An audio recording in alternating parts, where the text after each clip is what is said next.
Sa ilang sandali po, tayo ay mag-start na ng ating worship service. Ang lahat po ay inaanyayahan na magsiupo na. At tulad po ng ating usual na paalala sa bawat isa, hiniling po na pakilagay lang po sa silent mode ang inyong pong mga cellphone para mapanatili po natin ang kaayusan sa ating pong pagsamba ngayong umaga. Maraming salamat po.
Sige po. A blessed morning, CCCN. Ayan. The psalmist declares, I will remember the deeds of the Lord. I will meditate on all your works and consider all your mighty deeds. What God is so great as our God. Let us rejoice and be glad because today we are celebrating 41 years of God's sustaining grace and faithfulness to CCCN and to us. To our great God who brought us until today and forever, let us honor Him with our loudest clap and joyful clap of praise.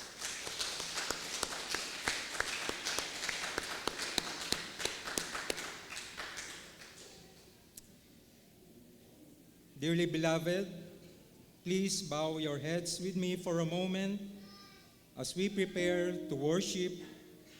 In silence, let us in humility and reverence enter into the holy presence of God, acknowledging His awesome power, glorifying the Almighty God, who is the Creator and ultimate ruler of all existence. With adoration and gratitude, let us reflect on God's own goodness and steadfast love as He continually sustains us with His saving grace and faithfulness for all these years.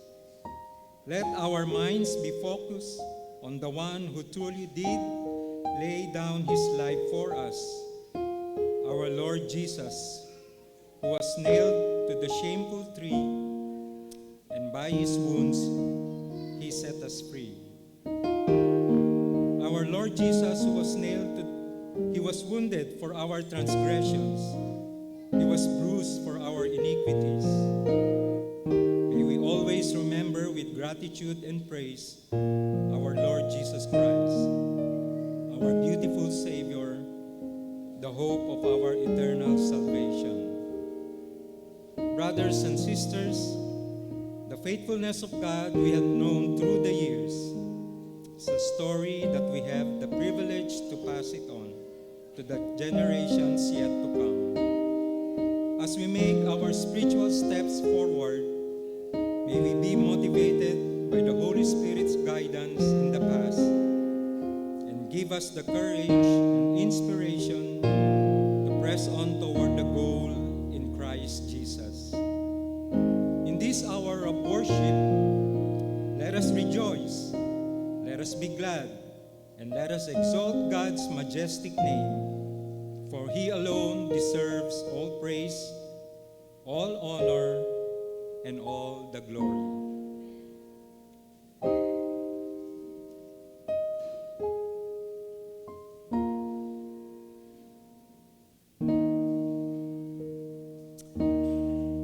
For our opening hymn, let us all stand and let us sing the Church One Foundation.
Taken from Psalm 136.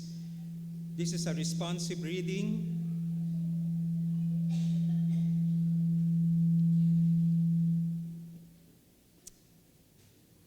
Give thanks to the Lord, for He is good, for His steadfast love endures forever. Congregation.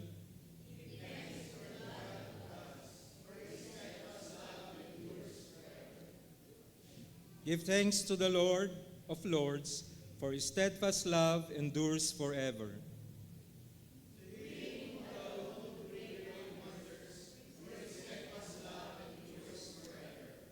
To Him by understanding made the heavens, for His steadfast love endures forever.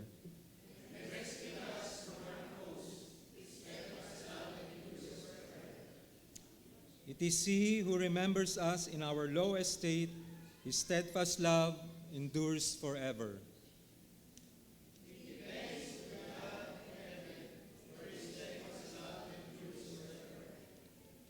He who gives food to our flesh, for His steadfast love endures forever. Altogether, give thanks to the God of heaven, for His steadfast love endures forever. As a response, let us sing, Great is Thy faithfulness.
dumako sandali sa isang panalangin.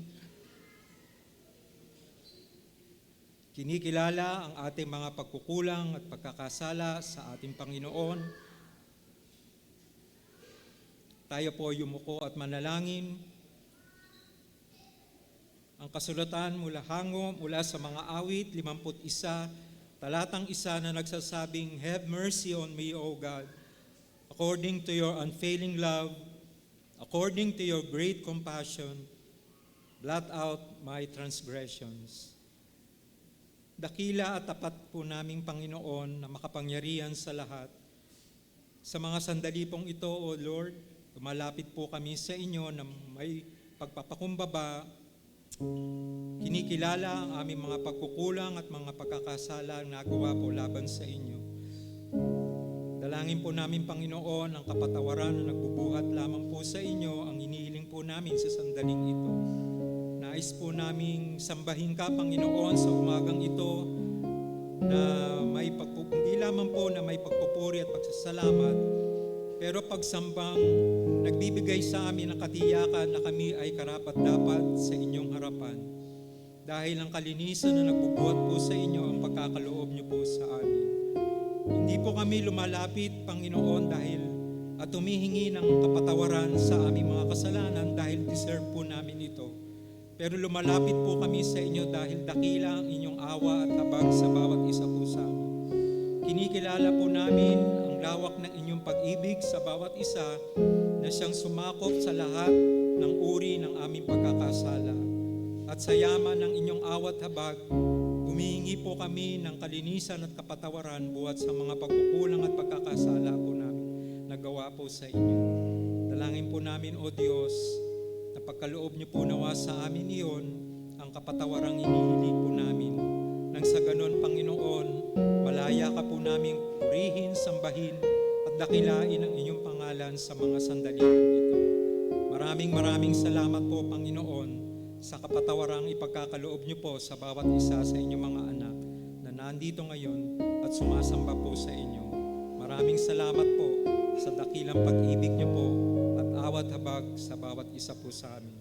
Sa inyo po ang papuri at pasasalamat sa pangalan ni Kristo Jesus. Amen. Amen. Bilang tugon, awitin po natin ang Just As I Am.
Mga minamahal, ating ipahayag ng walang pag-aalinlangan ang mga artikulo ng ating pananampalatayang Kristiyano ay pinahagdin ng buong sanlibutan.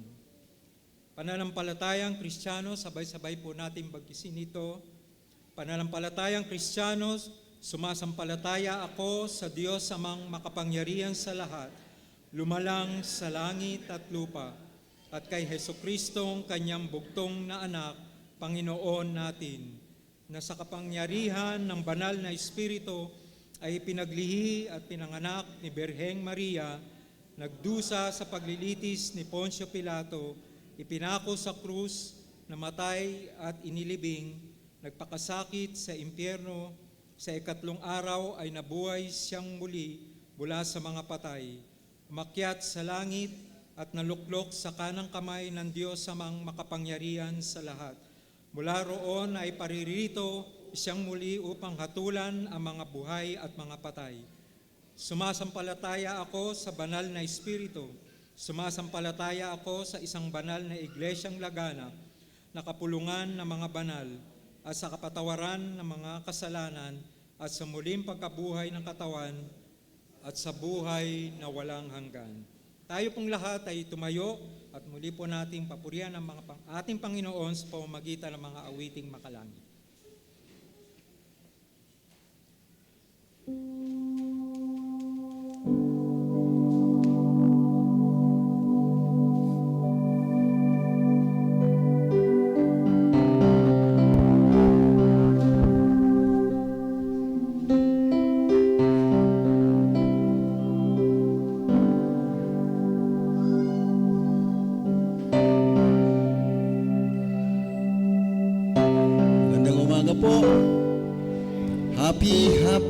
Happy anniversary. 41 ang Diyos, CCCM. By the grace of God, tayo lahat ang pinagpala. So let's just bless the Lord because He has blessed us within 41 years. Salamat sa Diyos.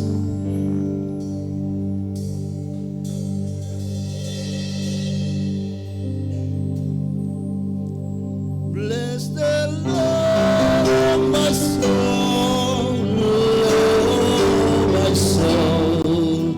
Worship His holy name. Sing like never before. Oh, my soul, I worship Your holy name.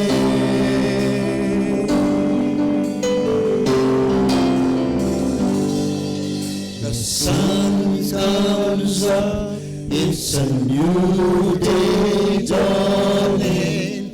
It's time to sing your song again.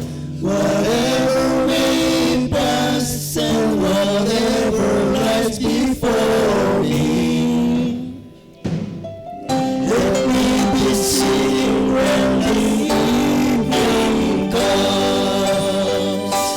Bless the Lord, oh my soul, oh my soul, worship His holy name. Sing like never before, oh my soul, I worship Your holy name.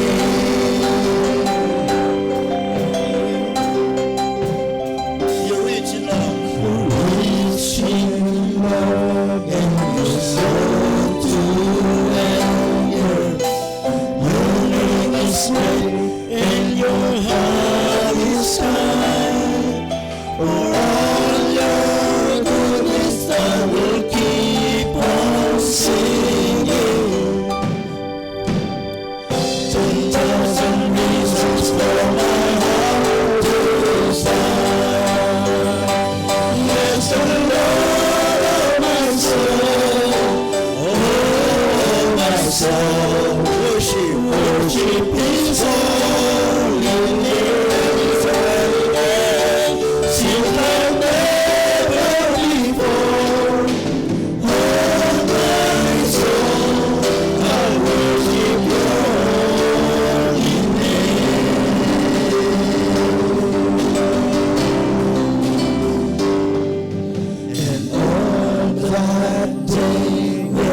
strength is failing. The end draws near, and my time has come. Still my soul will sing your praise unending.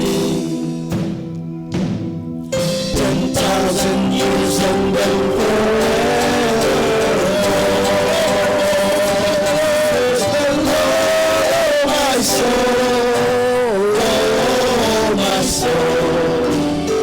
worship His holy name. Say like never before, oh my soul, I'll worship Your holy name. Bless the Lord, oh my soul, worship His holy name. Sing like never before, oh my soul, I worship Your holy name. I worship You, oh I worship Your holy name. Oh I worship Your holy name.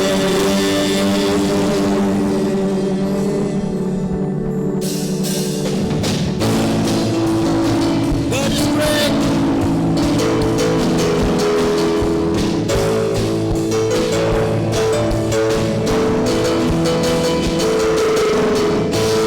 All creation has to You make His spirit and truth. Glory to the faithful one, Jesus Christ our Son.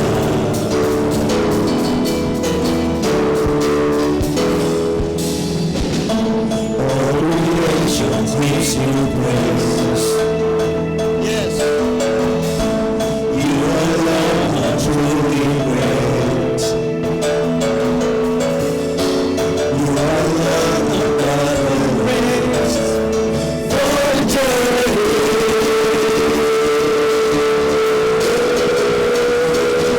God is great, and His praise fills the earth, fills the heavens, and Your name will be praised through all the world.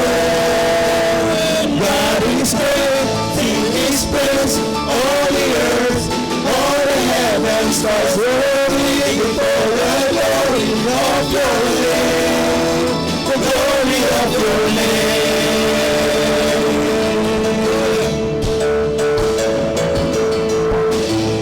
Oh, to You, oh God, we pray. Jesus, nations has Your will. Let Your fire burn in us. Let all may hear, oh, sing. That God is great, and His praise fills the earth, fills the heavens, and Your name will be praised through all the world. God is great, sing His praise, all the earth, all the heavens, God's waiting for the glory of Your name, the glory of Your name. All right. Is the Lord. The Lord sings. The Lord sings. Holy is the Lord. The Lord sings. The Lord sings. Holy is the Lord. The Lord sings. The Lord sings. Holy is the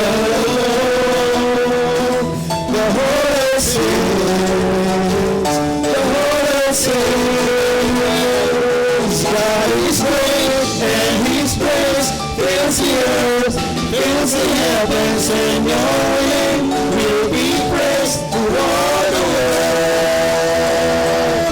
God is great, sing His praise, all the earth, all the heavens, as well the glory of your name, the glory of your name, glory of your name, glory of your name.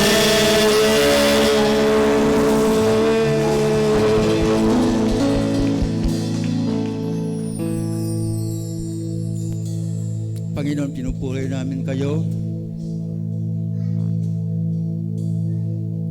Napakadakila ang inyong katapatan, O Diyos. At napatunayan namin hindi lang po dito sa aming simbahan, kundi sa aming mga personal na buhay. Kayo ay naging matapat, Panginoon.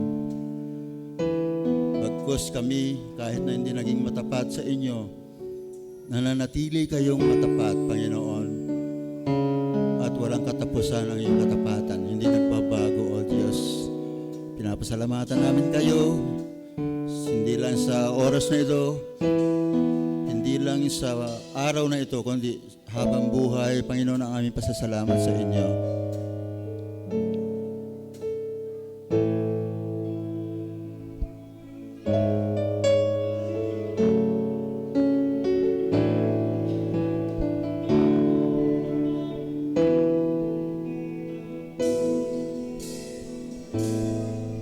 Sadyang kaibutin ang ating Panginoon, magtatapat sa habang panahon,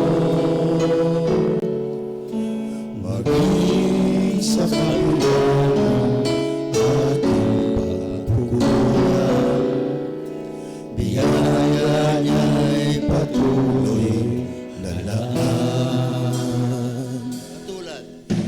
Katulad ng pagsinag ng bintang, patuloy siyang magbibigay tanglaw. Kaya sa puso ko tanggalin, katapatan ay ating dakila ka, O Diyos, tapat ka ng tunay. Magmula ka sa ulat ng aming lahi, mundo'y magulang mamasan ang langit, maging hanggang wakas nitong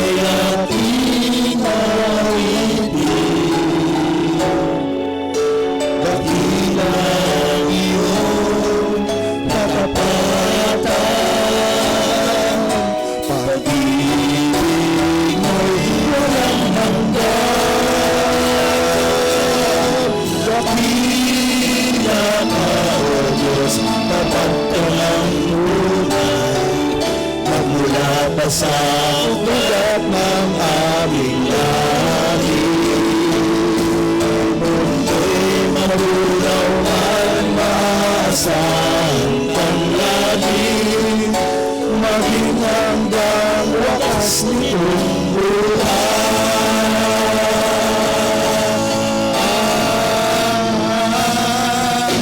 Dakila ka, O Diyos, sa habang panahon, katapatan mo'y matibay na sandigan. Sa bawat pinapili, tagumpay man ay naroon. Baluyan ng pag-asa kung kailan ay inaon. Pag-ibig mo'y alay sa amin, noon hanggang ngayon.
Brothers and sisters, let us praise and thank God for our dear Reverend Roholam Marabur, who has been so gracious in proclaiming the Word of God and officiating the Holy Communion for us in the past 2 to 3 years.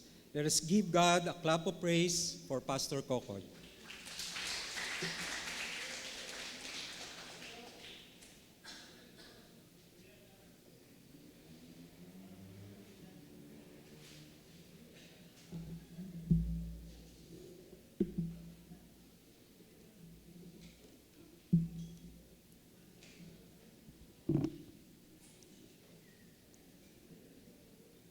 Shavim Ve'ekat, Shabbat Shalom. Hindi po kayo nasa synagogue ngayon. Pastor pa rin po ako, hindi po ako rabbi. Minabuti ko lang po na ihanda ang isang special na stola para sa isang special na okasyon para sa umagang ito, which is a celebration of God's 41st year of faithfulness in this church. At sa umagang ito, gusto ko po sanang mabigyan po ng pagkakataon na maunawaan po natin, gabay po ng Banal na Espiritu, ang pangangailangan na ang bawat isang mananampalataya sa iglesyang ito ay importanteng magkaroon ng bunga. Ang bawat isa po sa atin ay inaasahan ng Panginoon na maging mabunga sa Kanya.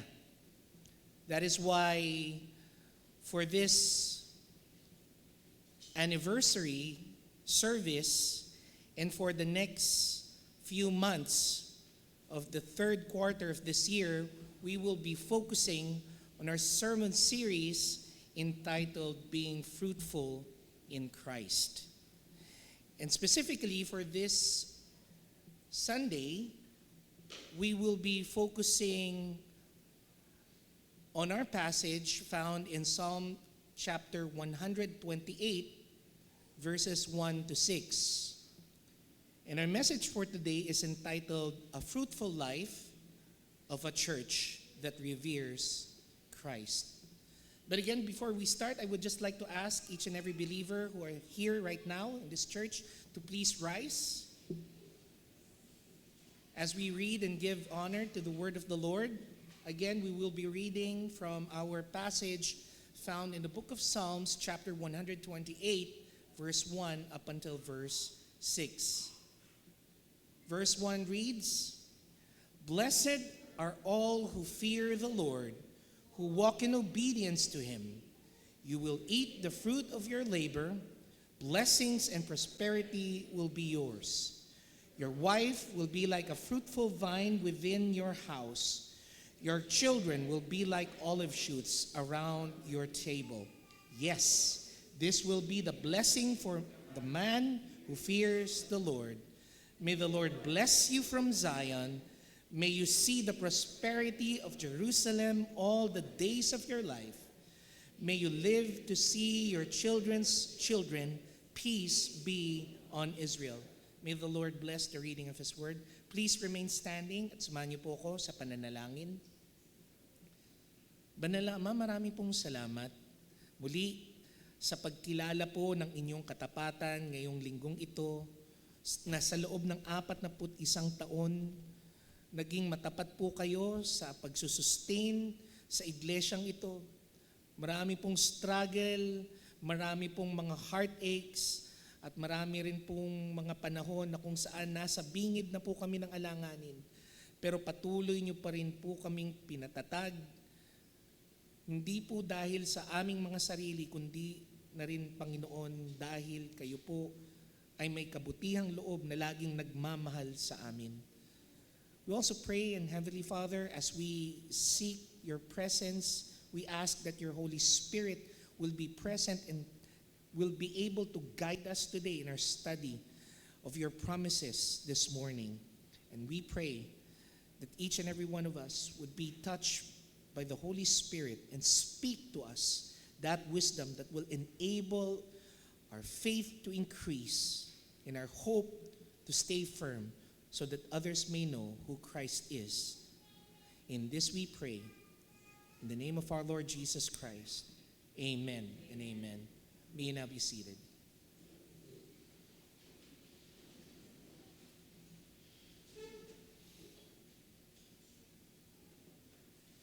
In Psalm chapter 128, it clearly tells us the theme of the promises of God to a person who fears Him.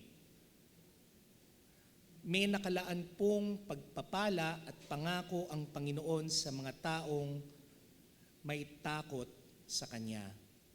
Pero pag sinabi ko nating takot, parang sa ating kaagad, negatibo ang nagiging pananaw natin. Hindi ko naman po kayo masisisi sapagkat marami rin po sa atin ang lumaki sa takot. Marami po sa atin dumaan sa pagkabata na kung saan lumaki tayo na dinidisiplina ng ating mga magulang. Kaya nga po madalas na sinasabi sa atin ng mga magulang natin, wala ka bang takot sa akin? Kaya madalas pa lang, tingin pa lang ng mga magulang natin, kuha na natin. Ganun katindi ang disiplina nun. Kasi may takot tayo na kapag tayo ay nagkamali, may karampatang parusa na ipagkakaloob ang ating mga magulang. Pag sinabi nating takot, kadalasan yun ang pumapasok sa ating isipan. Takot na tayo ay mapahamak. Kung tutustusin, madalas po ang mga sinaunang Hudyo, ganun rin ang pananaw kapag lagi po nilang nababanggit yung takot sa Diyos, the fear of God. Kaya nga po kadalasan, nile-label po ng mga Hudyo itong katagang ito doon sa mga Gentiles na nag-convert into Christianity. Ang context kasi nila, these Gentiles developed a fear of God because they saw how fearful God is. Namalas po nila ang kapangyarihan ng Diyos. Kaya yung mga converts sa Nineveh, tinawag nila fearful of God. People who fear God. Kasi namalas po nila ang kapangyarihan ng Panginoon. Pero sa konteksto na ibinibigay po sa atin ng mga awit dito sa Psalm 128, kapag sinabi po nating takot, iba ang kanyang pananaw. Hindi ito takot ng tila ba isang maalibughong anak sa kanyang napakadisiplinadong magulang. Ang sinasabi po ng talatang ito ay yung tila bang takot ng isang asawang lalaki sa kanyang asawang babae. Parang mas napalala pa ho ata yung explanation ko, no? Pero alam nyo, ang mga kalalakihan dito nauunawaan kung ano ang aking sinasabi. Amen? Parang iilan lang po ata talaga ang totoong macho dito. Ulitin ko nga po, isa nga pong malakas na amen dyan sa mga macho dito. Amen. Yung takot na sinasabi ho dito ng mga awit na ito ay yung takot ng isang asawang lalaki sa kanyang asawang babae. Kaya nga po takot ho ako dito. Nagte-tremble ho ako ngayon dito kasi nakikinig po siya ngayon. Pero alam po natin, mga kapatid, na hindi po yung takot na madalas na nakikita ho natin sa mga pelikula na kung saan pinagtatawanan ng asawang lalaki kasi under desire ang lalaki dun sa kanyang misis. Ang sinasabi kong takot dito ng isang asawang lalaki sa kanyang asawang babae, yung takot na mawala yung pagmamahal. Yung takot na masaktan niya ang kanyang iniibig. Ganon ang Bakit may nagtatawa ng kaagad? Seryosohin niyo po ako kasi totoo po ito. Ang pag-ibig na ito, ang takot na ito mga kapatid ay yung takot na nagmumula sa pagkilala sa Diyos bilang kanyang iniibig. Takot na mawala ang presensya, takot na mawala ang pag-ibig at takot mawala ang kanyang pagmamahal sa Kanya. Yun po ang tunay na takot na nararamdaman dapat ng bawat isang mananampalataya na nandito ngayon. Dapat ito yung takot na nararamdaman ng ating iglesia. Takot na mawala tayo sa pabor ng Panginoon dahil sa ating pagkukulang at sa ating pagkakasala. Kaya po dito, minabuti po ng mga aawit na ipaalala sa atin na tunay ngang pinagpala ang mga taong takot. Takot sa Panginoon. Yung may tunay na pagkilala at paggalang at pagmamahal sa Kanya. That's why I much prefer the word reverence. At sinabi po dito ng mga awit na may pagpapalang nakalakip. Blessed are all who fear the Lord, who walk in obedience to Him. So nangangahulugan po dito mga kapatid, bagamat ang takot sa Panginoon ay meron pong pagkilala ng damdamin, minamabuti rin po na nililinaw dito ng mga awit na may kalakip na gawa. Hindi lang po basta-basta pakiramdam o damdamin. Sapagkat sabi po niya dito, ang kalakip po ng tunay na may pagkatakot sa Diyos ay ang pagsunod ng lubusan sa Kanya. Yung paglakad ng may katuwiran sa Kanya. Madalas po na yung phrase na takot sa Diyos, takot sa Panginoon, ay tema ng Old Testament.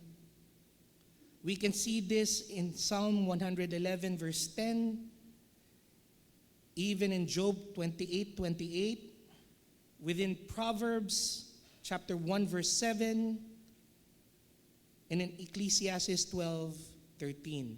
All of them highlight the need of people to fear the Lord. At ang kagandaan po lagi, makikita po ninyo may kalakip laging pagpapala. And specifically in verse 1 up until verse 6 of chapter 128, makikita po natin na ang lahat ng ito, ang takot na ating nadarama, ang pagsunod natin dahil sa ating takot sa Panginoon, ay may kalakip ring pagpapala. At ang pagpapalang ito ay inihalintulad sa pagiging isang mabungang nilalang. Kaya nga po dito, batay na rin po sa ating tema, para sa ikatlong bahagi ng taon na ito, it would be appropriately to dwell on that promise that each and every one of us who fear the Lord will indeed indulge in the fruitfulness that it will bring. Isa-isain po natin, mga kapatid, kung ano nga ba ito pong uri ng mga mabubungang pagpapala na ipagkakalob sa atin ng Panginoon kung tayo po ay mayroong takot sa ating puso para sa Kanya. Una, pinapaalalahanan po tayo, mga kapatid, ng mga awit na meron pong pagpapalang provisional na ipagkakaloob ang Diyos sa atin kung tayo ay patuloy na magpapakita ng takot or reverence sa Kanya. Ang pangako niya sa atin, in verse 2, it reads, "You will eat the fruit of your labor. Blessings and prosperity will be yours." Kung mapapansin po ninyo, sa kaharian po ng Israel, ang isa po sa mga bumubuhay sa ekonomiya nila nung panahon na yon ay ang pag-aani. Marami po sa mga Israelita ay mga hard-working farmers. At dito po makikita po natin na nung sinabi kaagad dito sa kanila, nakarelate. Ito pong mga sinaunang Israelita. Tandaan rin po natin na ang Psalm 128 ay isa pong awitin na inaawit po kapag papaakyat po sila patungo sa templo ng Jerusalem. Ito po'y madalas nilang inaawit bilang paalala sa kanila na ang kanilang pagsamba ay may hatid na pagpapala. Na kahit na mahirap ang kanilang paglalakbay, it will all be worth it. So they revisit continually the promises of God and that they are assured that He will indeed provide for them. Nakakalungkot pong isipin rin nung panahon na yon,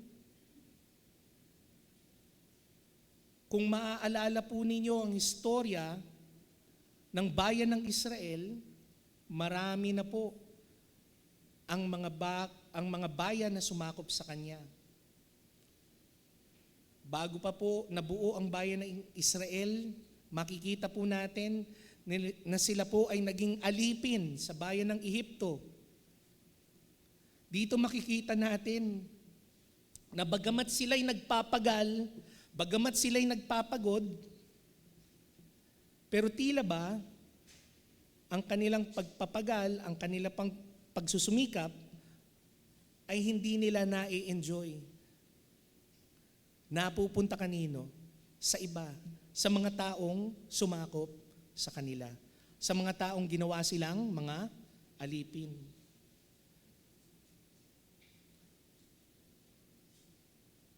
Sa Tagalog, meron tayong kasabihan na ganito eh.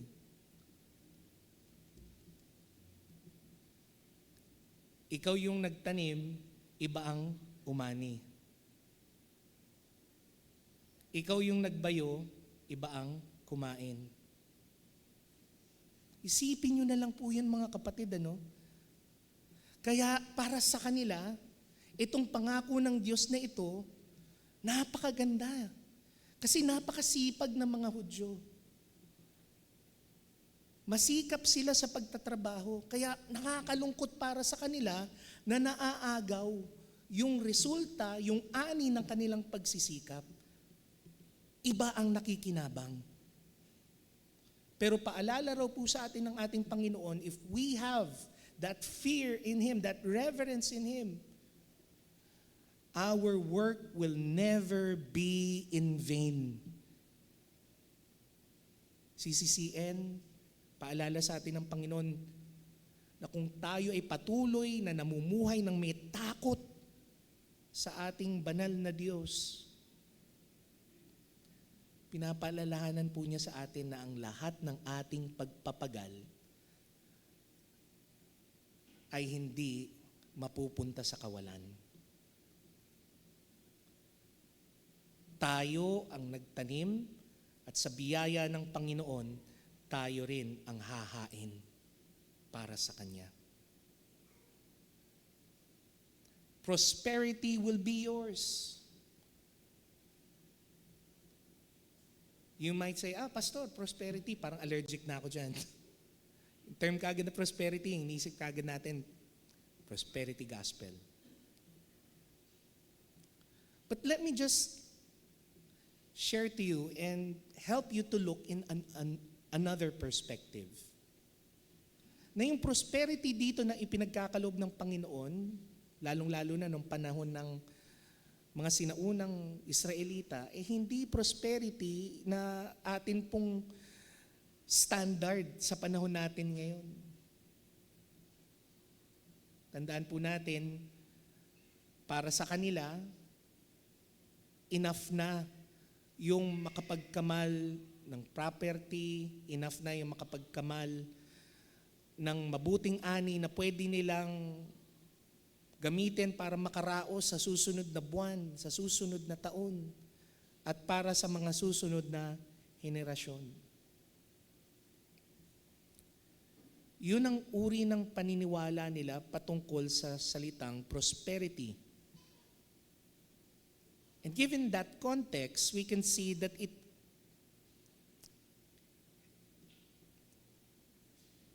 the prosperity given with that context means that it is indeed a blessing from God. Prosperity is not chosen by people.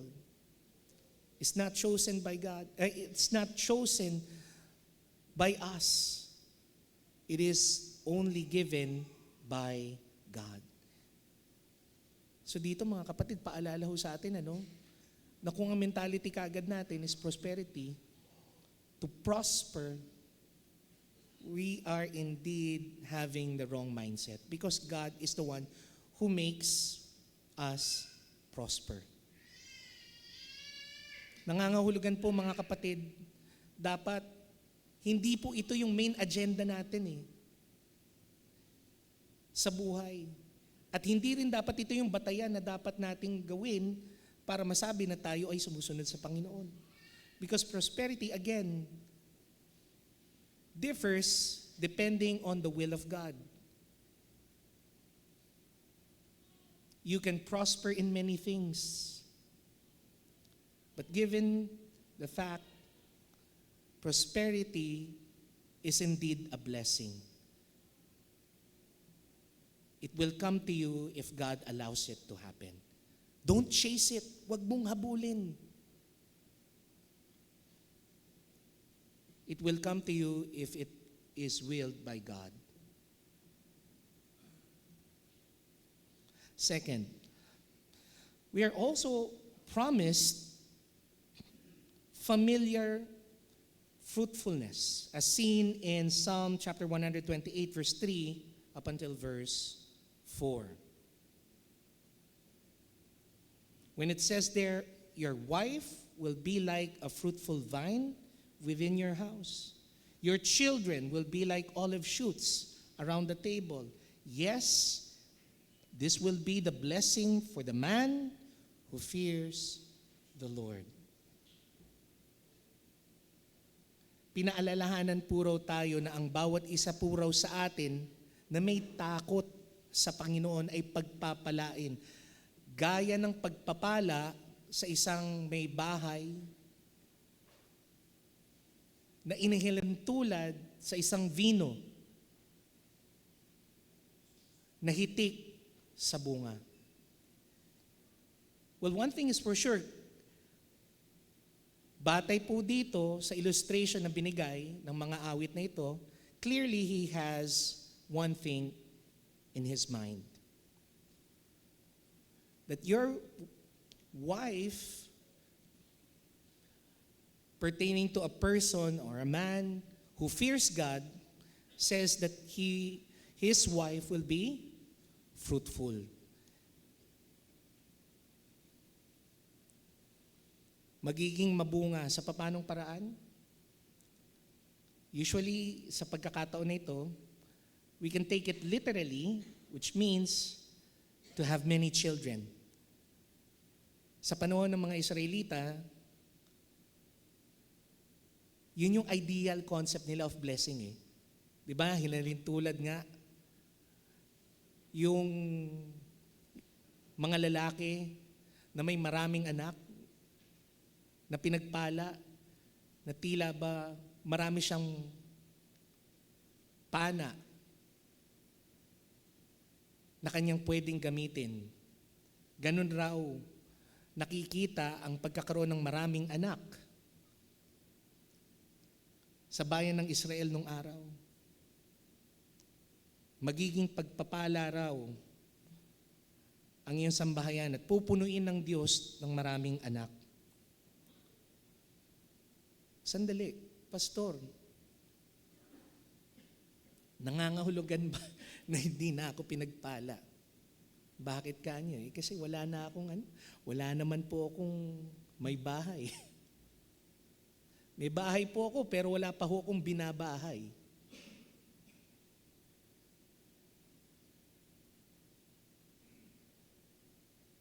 Paano yan? Hindi ba ito mako-consider natin? Maangking parang pagpapala natin.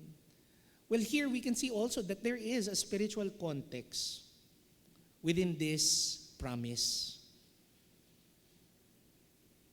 That though we are not, kasi tandaan po natin, kung ang magiging batayan lang ng pagiging blessed ng Panginoon, o para makonsider ka as a fearful man of God, yung meron kang kabiyak, meron kang asawa, napaka-unfair, no? Well, basically, simula pa noong araw, yun na ang context. To the point na ang kultura ng mga Hudyo, nung araw, kinikilala nila na kapag ikaw ay 18 years old na lalaki, at wala ka pa ring asawa, tingin sa'yo ng mga tao, makasalanan ka. Ganun kababa ang tingin ng mga tao sa mga tumatandang binata. Mas lalo na siguro yung mga tumatandang dalaga nung araw. Pero kung yun ang gagamitin nating pamantayan sa pagpapala ng Panginoon, batay dito, kung gagamitin natin dito, it would be quite unfair. That's why in this psalm we can see that there is also a spiritual context of this passage. Specifically for the church. Makikita nyo. Kasi pansinin nyo mga kapatid, as a church, we are what? The bride of Christ. And the promise of Christ, our bridegroom, will be that we will be fruitful, like a fruitful vine. See the connection? We are the branches, He is the vine. We cannot do anything apart from Him. We cannot be fruitful apart from Him. So if we revere Christ, we are connected with Christ, our bridegroom is Christ, automatically we can hold this blessing, this promise from God. Not in the literal sense, kaya safe po, yung mga singles natin dito, mga singles for Christ. Kasi yung blessing na yon na nakalakip po dito, we might not be fruitful in bearing children, but we can be fruitful in bearing the gospel and its product. If we bear the gospel to others, we disciple others, we teach them what Christ has taught the apostles, and we be fruitful and we be faithful in serving God and sharing His message to others, then definitely we will be a fruitful vine, full of fruits that will give glory to God. Kaya po wag nating sabihin na mahirap mag-evangelize, mahirap mag-disciple, mahirap mag-share. Kasi based on this promise, if we are connected in Christ, we can hold on to the promise that we will indeed bear fruit, the fruit of people coming to Him and receiving Him as Lord and Savior. Balikan po natin yung verse 2, fruitful vine ang dinescribe po dito. But also in another part of verse 3, there is also the blessing of what we call the olive shoots. Yung olive shoots, yung parang sa mga plantito at plantita. Anong tawag doon? Yung pabunga pa lang? Ha?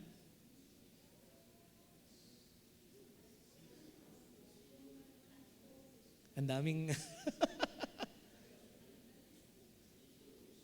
yung mga sprout, ika nga. Tama ho ba? Yan. So tandaan po natin, na usually, based on this context, again, balikan po natin kasi agricultural ang ang Israel. Hanggang ngayon, one of the greatest things that they export all throughout the world is agriculture. They're also one of the leading producers of olive oil. And olive oil from Israel is indeed very high quality. Kaya nga pricey sila eh. Kaya dito makikita natin, based on that, yung kanilang expertise, yung kanilang experience on how olive trees are grown. And believe me, mga kapatid, ang hirap pong palaguin ng isang olive tree. Let alone the olive tree bear olive fruits. It requires dedication. From the plants to shoot up into trees and to bear fruit, dedicated ka dapat dyan. Nangangahulugan po mga kapatid, that God will indeed supply olive shoots here in this church, but He would ask of us, require for us, that each and every olive shoot that comes sprouting in this church, we should take care of it. Alagaan nating mabuti. Gaya po, again, as we contextualize to the main idea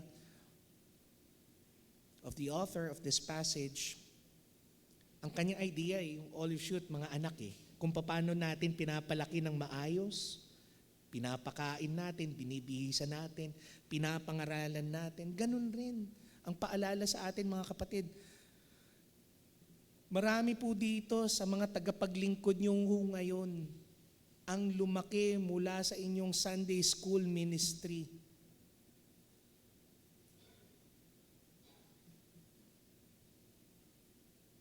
Dahil na rin po sa dedikasyon at pangangalaga ng mga taong nagsumikap para sila ay mahubog sa kung sino sila ngayon. Hindi ko na po sasabihin kung sino po sila. Pero nakikita nyo naman po, napakakisig, kasing kisig ng mga olive trees. And all because he had found the time to dedicate to giving their needs, their spiritual needs. Kaya po sila nandito po ngayon, naglilingkod po sa inyo. Isang paalala ulit na nakamtan nyo ang pagpapalang ito mula sa ating Panginoon.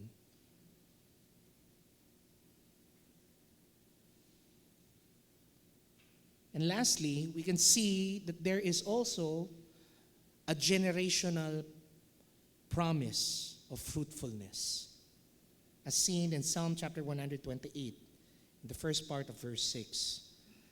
That you live to see your children's children. Sandali, Pastor. Paano bang na to? Ordinaryo na to. Marami na nga akong nakikita eh. Mga apo sa tuhod, nakikita pa eh. Pero mga kapatid, again, going back to the context of the passage, tandaan po natin na ito pong panahon na ito, ang mortality rate ng mga tao sa panahon ng sinaunang bayan ng Israel ay napakataas. Ano ba yung, kung tawagin nila yung age,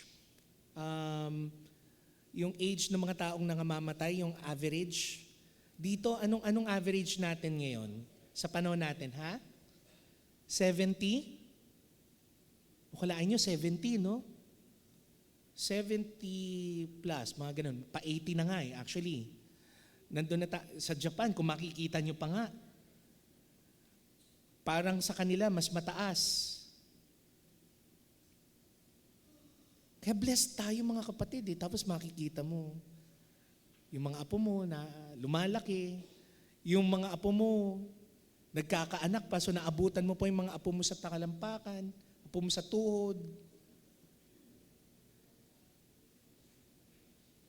Kayo, malamang, hindi ko naman sa nilalahat, mayroong mga lolo't lola, naiinis sa mga bata. Kasi sobrang kukulit. Pero alam nyo ba, nung panahon ng mga sinaunang Hudyo, mga sinaunang Israelita, ang average life expectancy ng isang lalaki sa Israel 40 years old. Sobrang bata, no? So isipin nyo na lamang po, no? Ngayon ako, 45. So kung titignan ko ngayon, blessed na blessed ako. Lumagpas ako dun sa life expectancy. Kasi tandaan niyo, mortality rate ng mga bata pa lang, baby pa lang sa kanila, brain mo, mamamatay ka na kagad sa tigdas Wala namang bakuna nung araw. Bilis mamatay ng mga bata ngayon. Kaya blessed tayo in this generation where we have developed vaccines. We have one of the highest standards of medical practice in this generation right now. So nakakatuwang isipin, Kaya ito na-appreciate nila to Kasi iniisip mo pa lang, magte-39 ka na, sabi, naku, baka hindi ko na maabutan. Paglaki ng anak ko. Kaya ramdam nila itong blessing na ito, na haba yung buhay ko. I can see beyond 40 years. Makikita ko pa yung mga apo ko.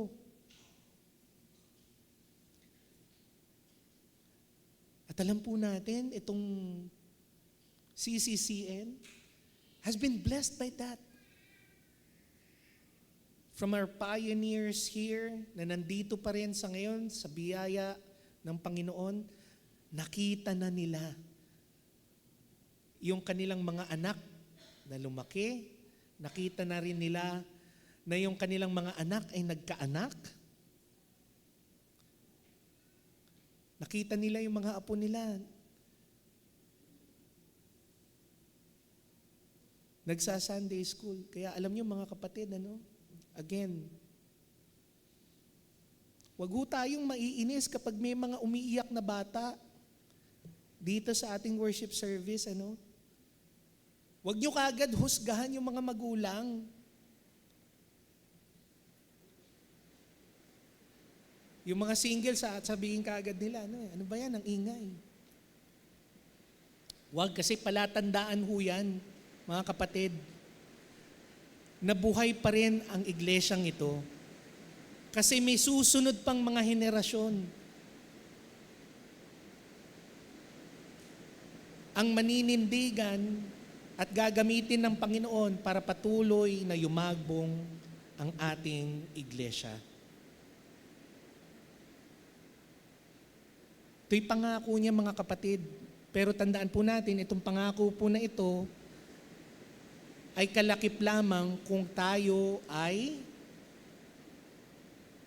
mamumuhay ng merong takot sa Panginoon. If we have reverence in God. However, brothers and sisters, the problem is, ang standard ng Panginoon, sobrang taas.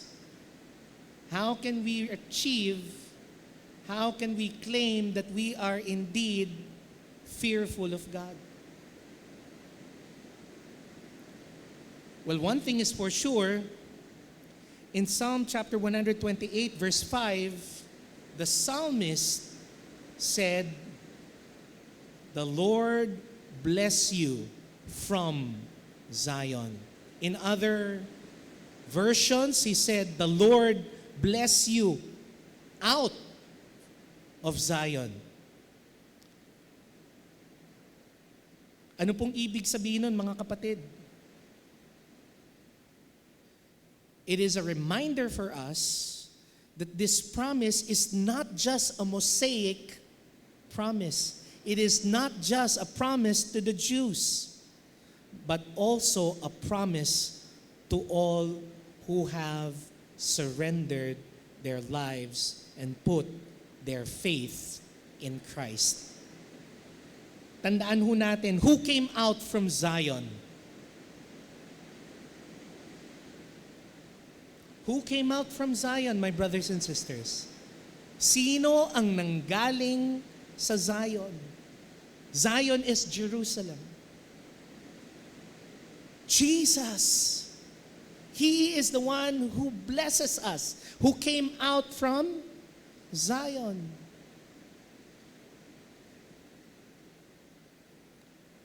Kaya tayo yung blessed dito mga kapatid Kasi Jesus who came out from Zion is the one who what?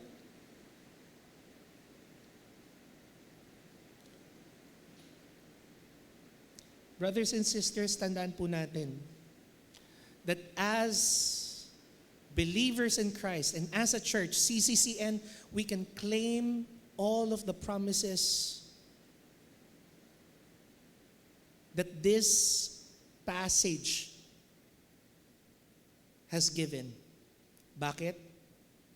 Tandaan po natin that this passage, this promise, is a promise to those who have perfectly portrayed fear of God. And who else have portrayed fear of God in his life? It is who? Jesus. He showed the perfect essence of revering God through his life here on earth. Pastor, paano naman mapupunta sa amin yung blessing? Si Lord pala ang merong, si Lord pala ang may gawa. Dapat sa Kanya mapupunta. Paalalahanan ko po kayo mga kapatid, 2 Corinthians 5:21. 2 Corinthians 5:21 reminds us that God made Jesus, who had no sin, to be what? To be sin for us, so that in Him we might become what? The righteousness of God. Christ's righteousness is imputed to us. He lived a life perfectly devoted to fear God. That fear of God was imputed to us by His grace.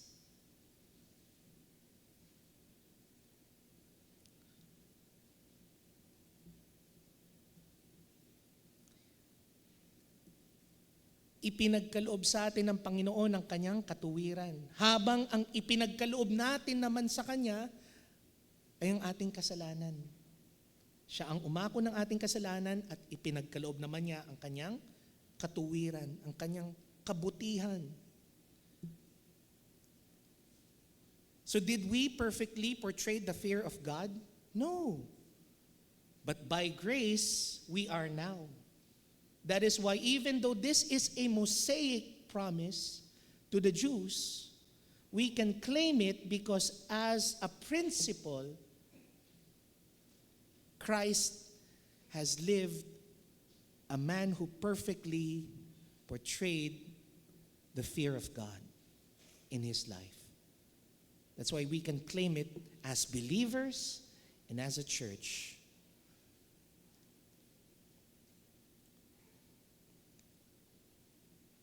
So, brothers and sisters, as a reminder for us as we continue to celebrate God's faithfulness to us,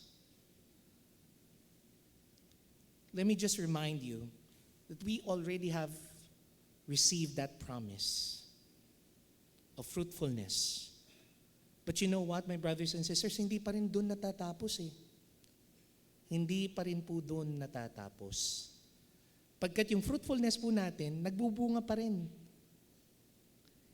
Tandaan niyo po, ang kapangyarihan ng Panginoon ay hindi mananatiling nakatikom, nakatukom sa isang lugar. Paalala po sa atin that there is also a result as we continue to be fruitful due to our reverence from God. Balikan po nang natin tong Psalm 128, verse 5. Sabi po doon, may the Lord bless you from Zion. May you see the prosperity of Jerusalem all the days of your life. Peace be on Israel. Pansinin niyo mga kapatid. Again, based on the context, the author focuses on how a God-fearing man will be blessed in his home. But the blessing of fruitfulness cannot be contained. As said in verse 6, verse 5, we can see that fruitfulness has spread throughout who? Throughout where? Jerusalem. And then, as we can see, that fruitfulness and blessing spread not just to the city, not just to the community, but to where? The whole nation. All because there was one who was fearful to God. Same thing, my brothers and sisters in Christ. The fearfulness innate in us when we were transformed by the grace of Christ and by Christ himself, who was imputed to us, will bear fruits as well. Our fruits will be also fruitful. Evidently, we can see that we, as fearful believers, will have a bountiful life inside this church. We will live bountifully. Hindi man financially speaking, but based on those three criteria that God has said, each may be used and be given to us.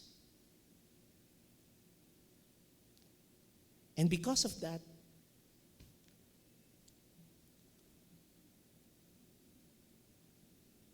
we can see that people within our community will be attracted to a bountiful and blessed church.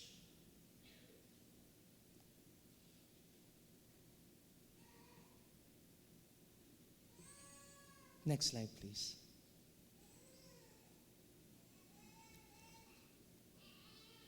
So at the same time, as we continue to transform our closely knit community within this vicinity, as you can see, just like what happened from Zion to Jerusalem, the city where we are here right now would also feel that blessing, that fruitfulness. If we continue to be faithful in how we should show our fearfulness to God. And lastly, our hope and our prayer is that our nation will also get caught with that fire. So again, brothers and sisters, our fruitfulness from our fearfulness to the Lord will bear fruit, and the result will be a bountiful church, a transformed community, a blessed city, and God willing, a nation restored. CCCN, sana po, as a reminder for us, as we celebrate our 41st anniversary, let us be a willing catalyst to God in His work in changing the community, in blessing the city, and in His restoration of our nation. Let us pray.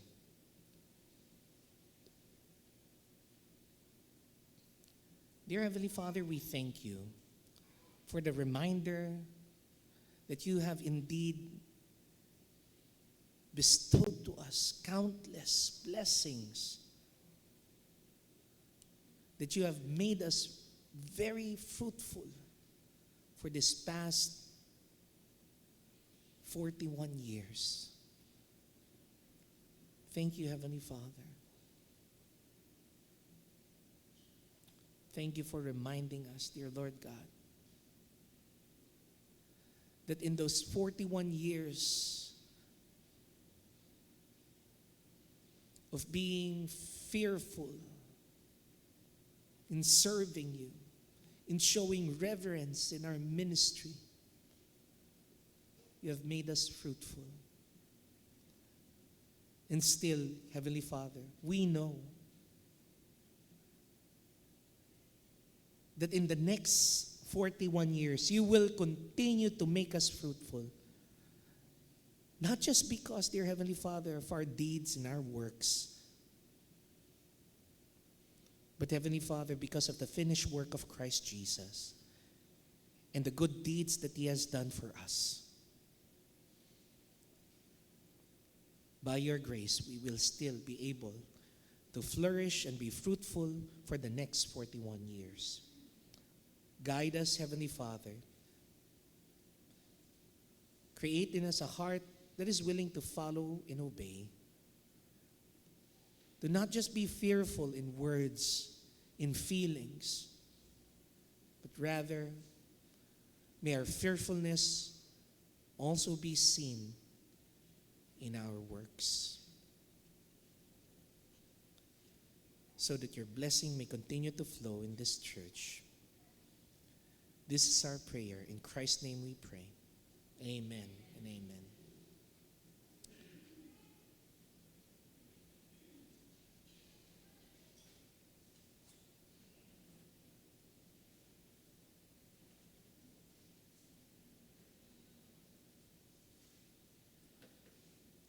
Brothers and sisters in Christ, we give thanks to God, the Father of our Lord and Savior Jesus Christ, before He suffered, gave us this memorial of His sacrifice until He comes. At His Last Supper, the Lord Jesus took bread, and when He has given thanks, He broke it and said, "This is my body, which is for you. Do this in remembrance of me."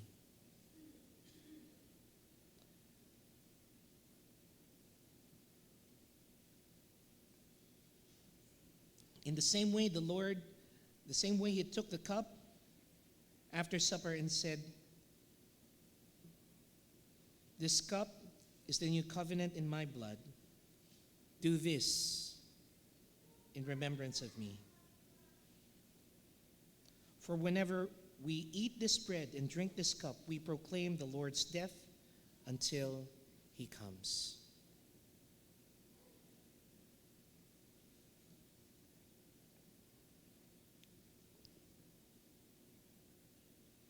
Therefore, we proclaim our faith as signed and sealed in this sacrament.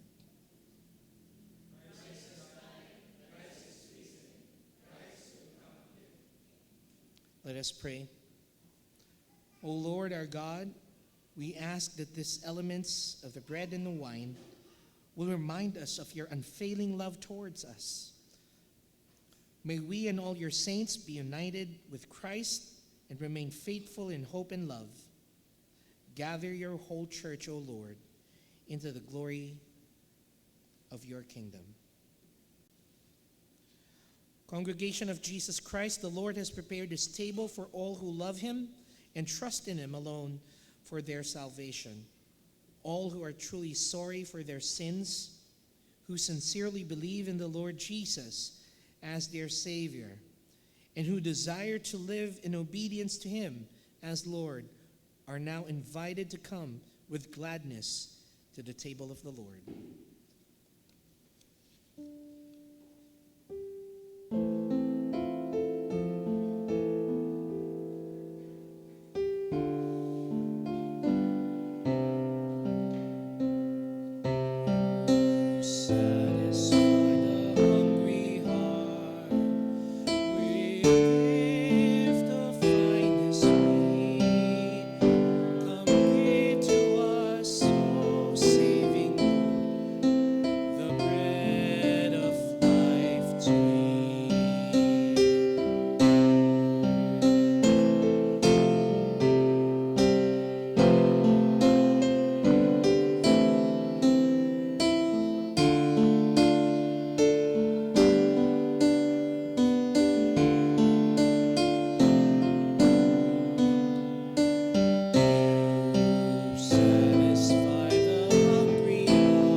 Brothers and sisters in Christ, take, eat, remember, and believe that the body of our Lord Jesus Christ was given for the complete forgiveness of our sins.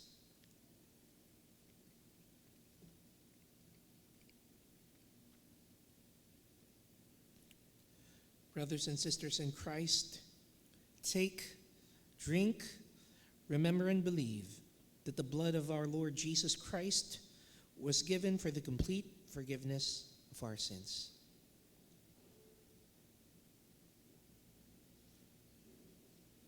Let us pray. With burning hearts, we thank you, Father, for making Christ known to us in the breaking of the bread and in the poured out wine. Now may this meal enable us to increase in faith, persevere in hope, and grow up in love.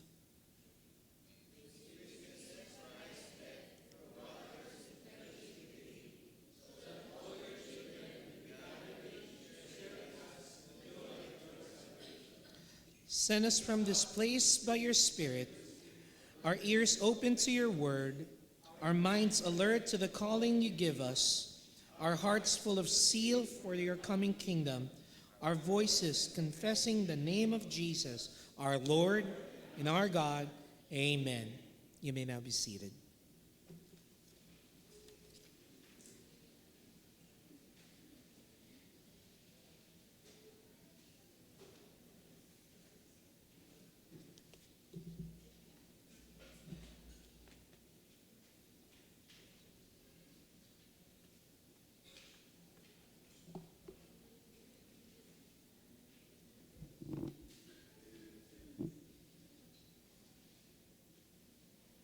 One of the best things we could do to honor God, God's faithfulness to us and to our church, is by bringing our tithes and offerings as our sacrificial act of worship.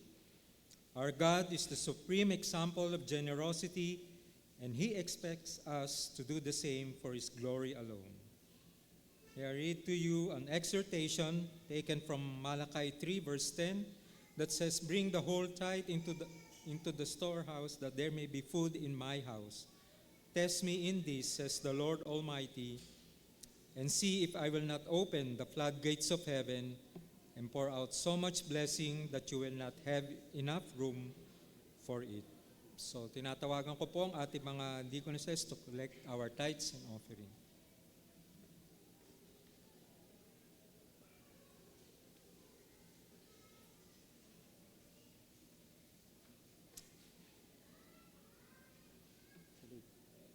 At habang kinokolekt po ang ating tithes and offering, makakarinig po tayo ng tanging bilang mula sa Children's Ministry.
down in my heart to stay. And I'm so happy.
Solo number naman po.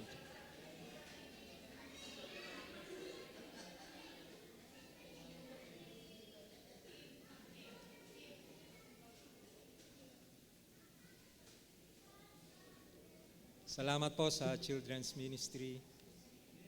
Yan. Tulad po ng message ni Pastor, nakikita nyo na kung sino yung mga susunod na mga maglilingkod po sa ating simbahan. So tayo po ay sandaling yumuko at manalangin. Muli po kami nagpupuri aming Ama dahil kayo po ang aming Diyos na tapat at hindi nagkukulang sa pagbibigay ng mga pangangailangan po namin sa araw-araw. Kayo po ay mabuting Ama sa bawat isa po sa amin at nais ka po namin parangalan, Panginoon, sa mga pagpapalang sa inyo rin naman po ng buhat.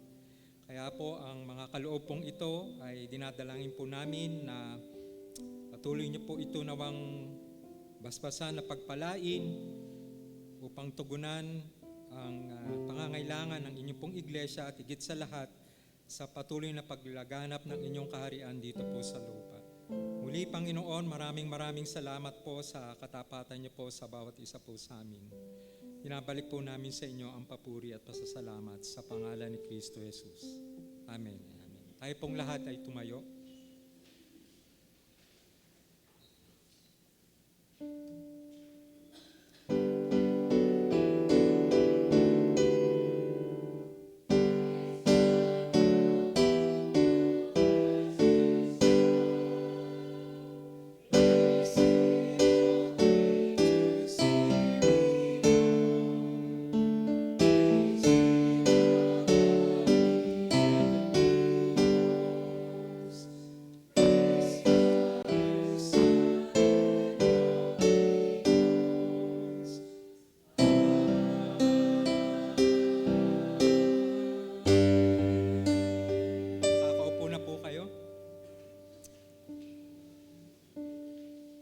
Nasa bahagi po tayo ng ating mga pagbati at church announcements, pero unang-una po ay kami po ay nagagalak na i-welcome ang ating mga visitors and guests and also our online worshipers.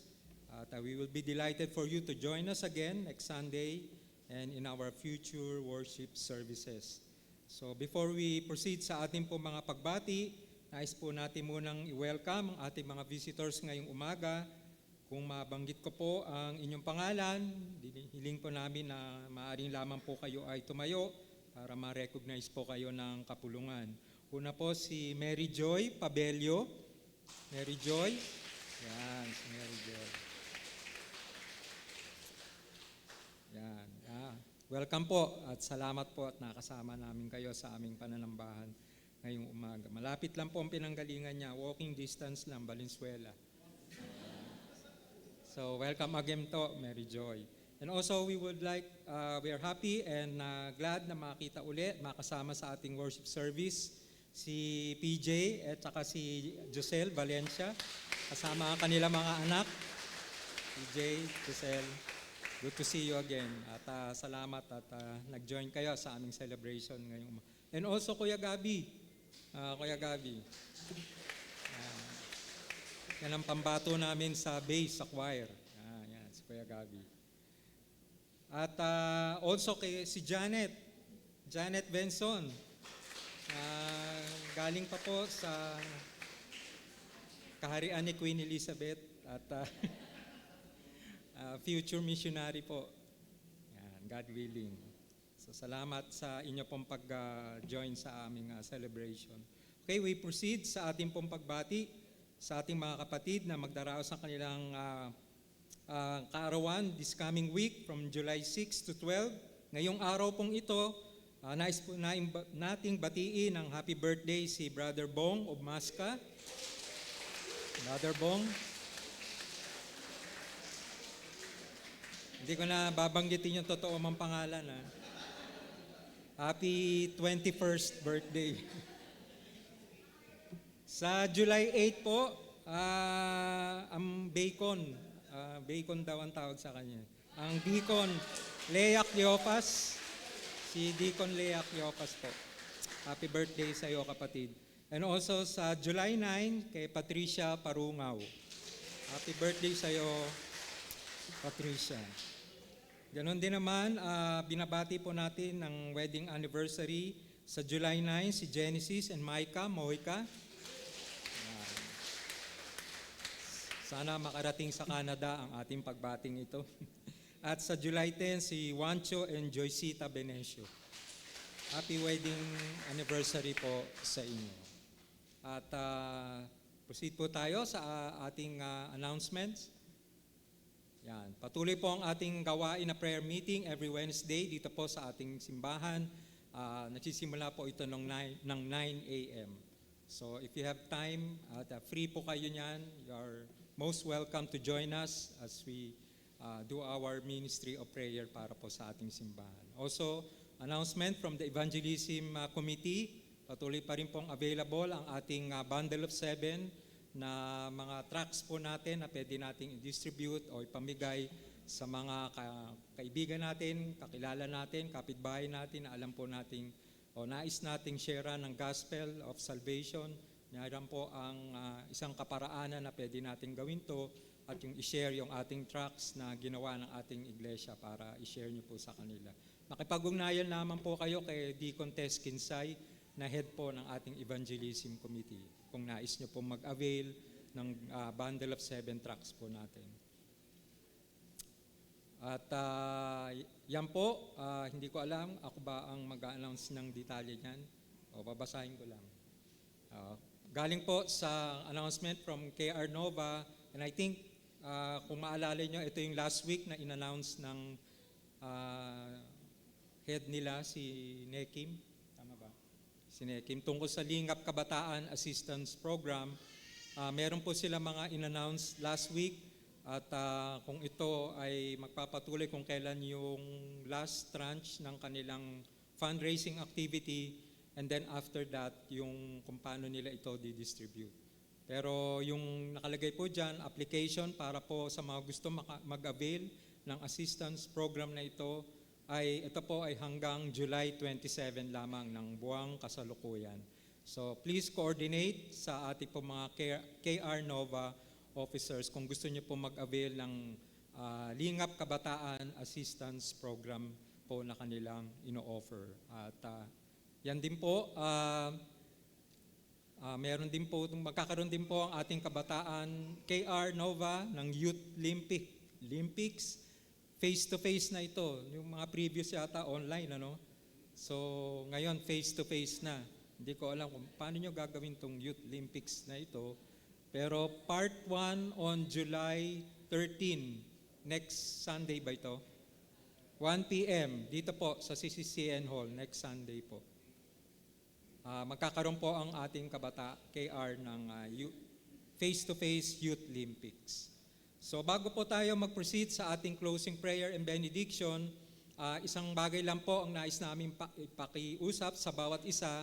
Right after po ng ating worship service, makikiusap lang po kami sa inyo na pwede pong paki-clear lang po itong middle area ng ating worship hall kasi magsiset up po ang mga kalalakihan na mga lamesa para po sa ating salo-salong pananghalian sa ating pong celebration ng ating 41st anniversary ng ating simbahan. So, mga kalalakihan, please get ready sa pag-set up po ng ating mga tables and chairs right after ng ating worship service. Kung wala na po, tayo pong lahat ay tumayo at tinatawagan po natin muli si Reverend Rohola Marabur para po sa ating closing prayer and benediction.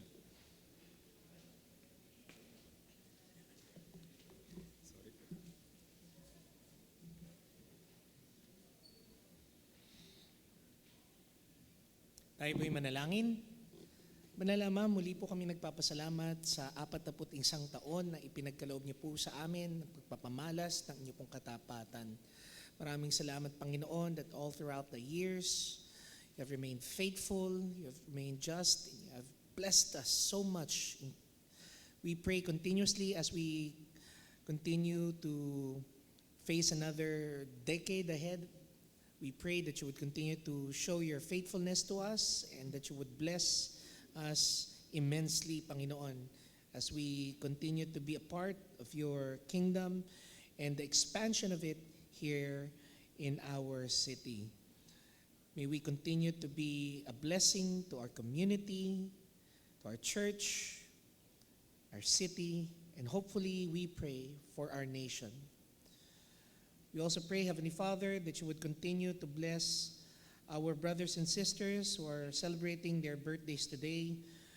We are so happy and grateful for the life of Brother Bong of Masca, Deacon Leia Cleophas, and Sister Patricia Parunga, who are celebrating their birthdays within this week.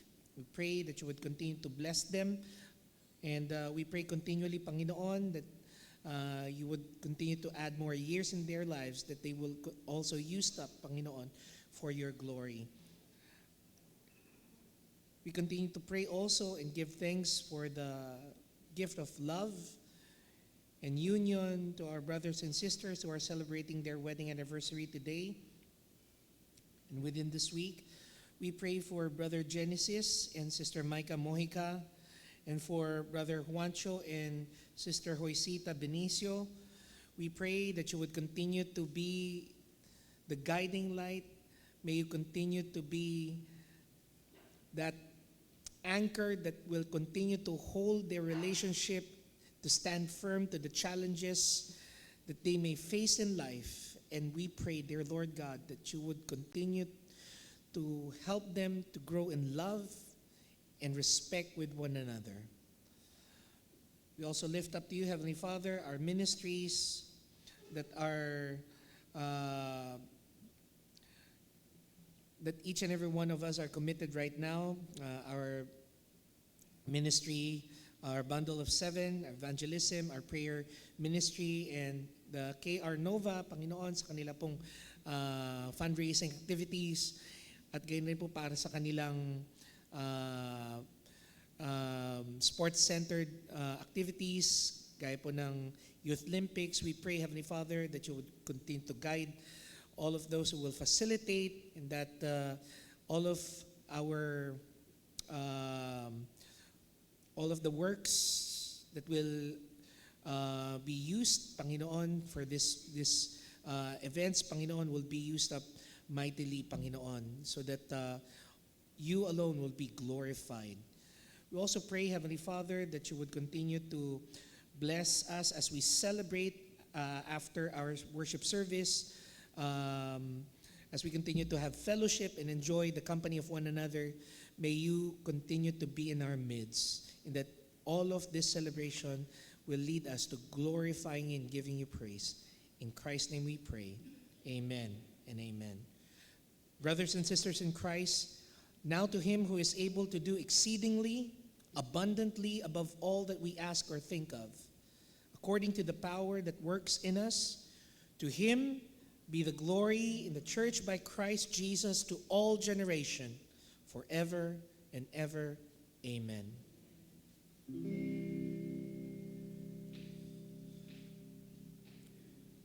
The Lord bless you and keep you. The Lord lift his countenance upon you and give you peace, and give you peace. The Lord shine upon you and be gracious, and be gracious. The Lord be gracious, gracious unto you. Amen. Amen. Amen.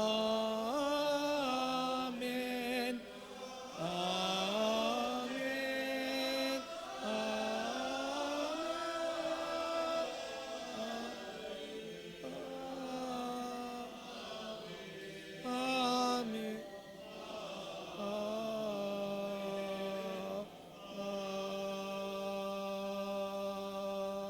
Amen. Again, happy anniversary, CCCN. God bless you all, and have a blessed Sunday, everybody.